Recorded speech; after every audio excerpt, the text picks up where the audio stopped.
I only realized I'd dodged death when my sister-in-law's hands started shaking after sipping the coffee meant for me.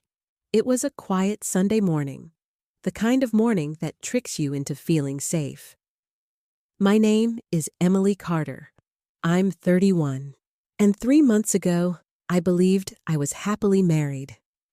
My husband, Ryan, was the kind of man who always remembered birthdays, always made coffee exactly the way I liked it. 2 sugars, no cream, and always kissed my forehead before heading to work. Or at least, that's who he used to be. Then he changed. It started subtly. He stopped making eye contact, started spending long nights at the gym, even though his body didn't change. There were odd charges on our credit card, a perfume scent that wasn't mine. I knew something was wrong. But what I didn't know, until that morning, was just how far he was willing to go. We were at his sister Harper's house for brunch, a monthly tradition, just the 3 of us. Harper, younger by 3 years, always played hostess with a little too much flair. Her smile was too wide, her compliments too backhanded. I didn't dislike her, but I never fully trusted her either. "Emily, sit," Ryan said cheerfully, pulling out a chair at the kitchen island.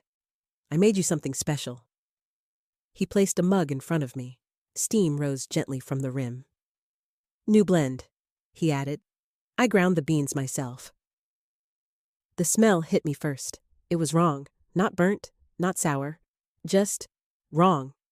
Metallic. Chemical. My stomach turned. "Smells interesting," I said slowly. Ryan's grin tightened. "You always say you're too tired lately. This'll wake you right up." That's when Harper chimed in from the stove. "He's been testing different flavors all week. Finally nailed it, huh, Rye?" Her cup sat beside mine, still untouched. I looked at the mugs, identical, and I made a decision. I accidentally bumped my elbow. Both mugs slid. I caught one, swapped the other in the confusion. "Oh, no, sorry. Clumsy me," I said, laughing nervously. "Didn't spill, thank God."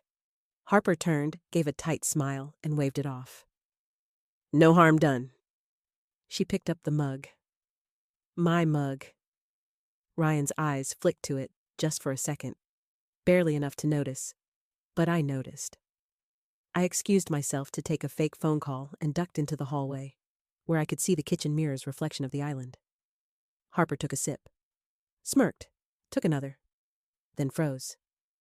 The mug clattered against the marble. Her hand trembled. "Ryan?" she whispered. What is—" He stood suddenly. "Harper? I feel weird. I can't— my legs—" Her voice slurred. My heart slammed against my ribs.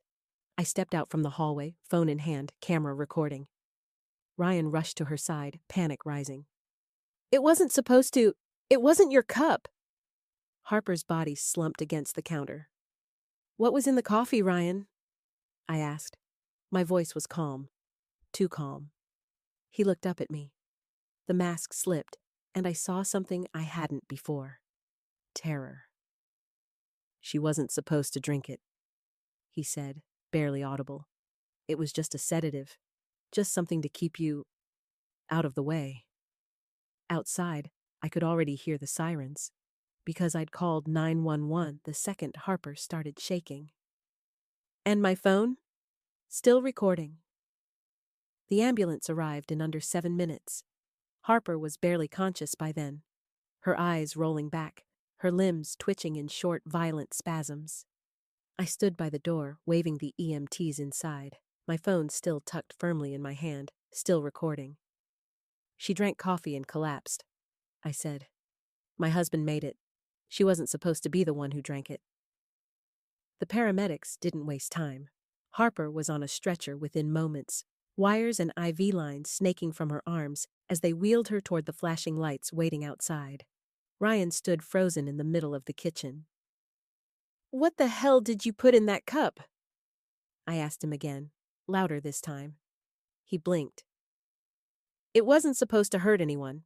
I just It was only going to make you sleep through the meeting. That's all? Harper helped plan it. You drugged your own sister? I snapped. And you're surprised it backfired? His lips moved, but no sound came out. At the hospital, I insisted on going with Harper. The paramedics didn't argue. She was fading fast, and someone needed to speak for her. Ryan followed in his car, but I told the staff to keep him out. I needed time and space to figure out what I had just stumbled into. Inside the ER, doctors scrambled around Harper's bed. Toxicology was ordered. I gave my statement to the attending physician and replayed the recording twice for security. That recording was now backed up to 3 different locations. I wasn't leaving anything to chance. By the time Ryan showed up in the waiting area, hospital security had been notified.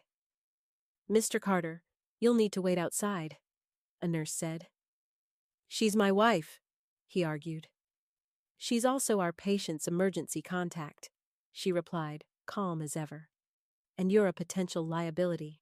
Ryan stormed out. I sat in the hallway outside Harper's room, staring at the door. I hated her, and yet I didn't want her to die. What terrified me more than her condition was this. What if I hadn't swapped the mugs? What if I'd been the one on that stretcher? As night fell, I was finally allowed in to see Harper.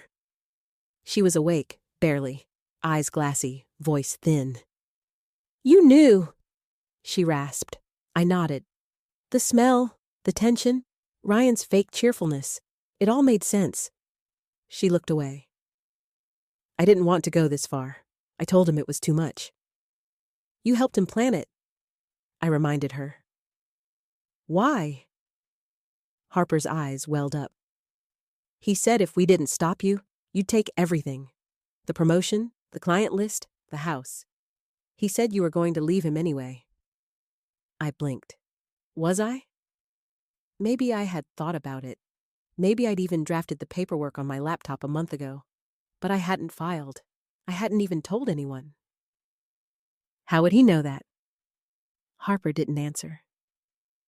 I stood there, looking at the woman who had tried to destroy me, barely held together by IVs and monitors. And that's when I realized Ryan had never planned for both of us to make it out of this.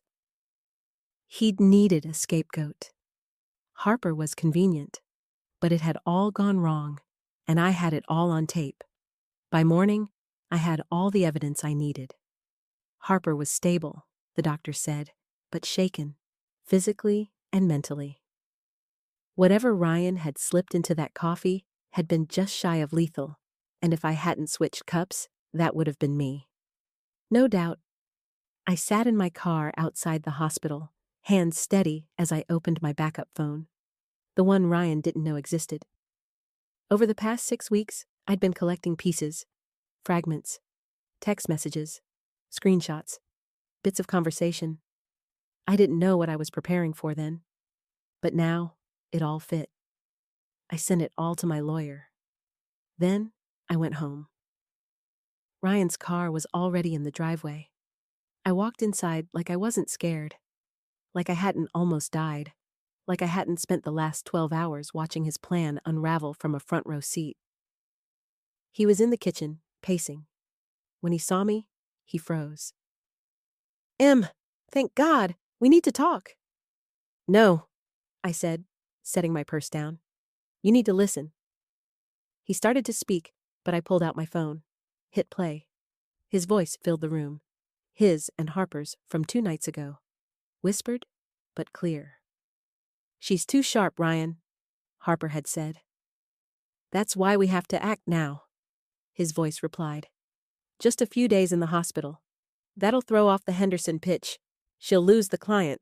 I'll step in. Ryan paled. How? I've been recording everything since the Christmas party. You remember that? When you accidentally gave me that seafood pasta even though I'm allergic? His mouth opened, then closed. I stepped closer. You underestimated me, I said. You thought I'd panic, that I'd crumble, but I've spent 3 months watching, waiting, building a case. You were never subtle. You were just lucky I didn't see it sooner." Ryan tried to switch tactics. Fake remorse, soft tones. "I was scared," he said. "You were moving ahead so fast. I didn't want to lose you. I just wanted to slow things down. Give us space." "By poisoning me?" I snapped. He stepped forward, pleading. "It was Harper's idea at first, I swear. She hated how you kept beating her at everything. She pushed it. I went along with it." I laughed, cold and hollow. "You went along with it right up to the moment your own sister started convulsing on the floor?" He reached for my hand. I stepped back. "The police are on their way," I said. His face dropped. Don't, please. Think about what this will do to us. Our lives. Our marriage." "There is no marriage," I cut in. "Not anymore." Sirens echoed in the distance. I didn't flinch. Ryan's face turned gray. "You called them?" he whispered. "No, Ryan," I said. "I called them hours ago. They've just been gathering everything they need." As the knock sounded on the door, he sank into a chair. And for the first time in months, I felt like I could breathe again. The courtroom smelled like old wood and new ink, sterile, cold, indifferent. But every eye in the gallery burned with heat. The story had already hit the press. Marketing exec poisoned in corporate rivalry plot. They didn't even try to hide the names. My name, Ryan's, Harper's. All of it was public now. I sat in the front row of the prosecution's side, flanked by my attorney and a security officer. Not because I needed protection, but because the DA insisted. After everything they'd uncovered, no one was taking chances anymore. Harper sat slouched at the defense table, her once pristine appearance stripped down to court-assigned beige. Ryan looked worse, thinner, paler. The stubble on his jaw made him look like a man unraveling in real time. I didn't speak. I didn't need to. The evidence spoke for me. First, the toxicology report from the coffee cup. A pharmaceutical compound that could cause hallucinations, seizures, or death, depending on the dose. Then came the medical records from my past hospital visits. Trace amounts of the same compound. Not enough to kill. Just enough to confuse doctors. To make me seem unreliable. Fragile. Weak. Exactly as they intended. Then came the messages. The emails. The voice recordings. The journal I'd kept, detailing every symptom, every event, every subtle manipulation I'd endured over the past year.